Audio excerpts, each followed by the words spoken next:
আমার নাম শামীমা আক্তার। আমি ময়মনসিংহ থাকি। আমি দীর্ঘদিন যাবৎ হাঁটুর সমস্যায় ভুগতেছিলাম। আমি অনেক ডাক্তার দেখিয়েছি ময়মনসিংহ শহরে, কিন্তু কোনো লাভ হয় নাই। আমার হাঁটুর এমন পরিস্থিতি ছিল যে আমি হাঁটতে পারতাম না।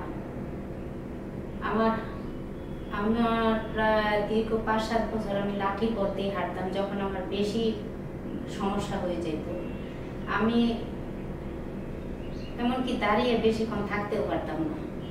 তো আমার পাটা খাটো হয়ে গেছিল, বাঁকা হয়ে গেছিল। আমি কাত হয়ে হাঁটতাম। আমার নিজে খুব কষ্ট লাগতো যে আমি কি কোনোদিন ভালোভাবে হাঁটতে পারবো। আমার বিশ্বাস হয় নাই। এরপর আমি ঢাকায় আসি। ঢাকায় এসে এবার কেয়ার হসপিটালে এমআরআই স্যারকে দেখাই। দেখানোর পরে স্যার আমার পরীক্ষা নিরীক্ষার মাধ্যমে দেখলেন যে না, আমার হাঁটুর অবস্থা খুব খারাপ।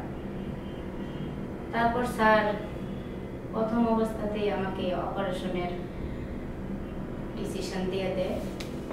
আমার গার্জিয়ানরা তখন স্যারের সাথে আলাপ আলোচনা করে ওনারাও ডিসিশন নিয়ে নেন যে অপারেশন করার।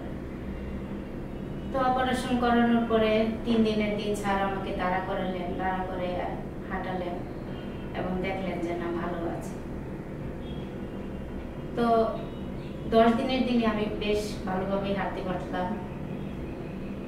এজন্য আমি স্যারের প্রতি খুবই সন্তুষ্ট এবং আমি আন্তরিকভাবে স্যারকে সারা জীবনের জন্য দোয়া করি স্যার ভালো থাকুক। এবং স্যারের যে সাথে ছিলেন সিফাত স্যার, সুহেল স্যার, ওদের প্রতি আমার কৃতজ্ঞতা প্রকাশ করি।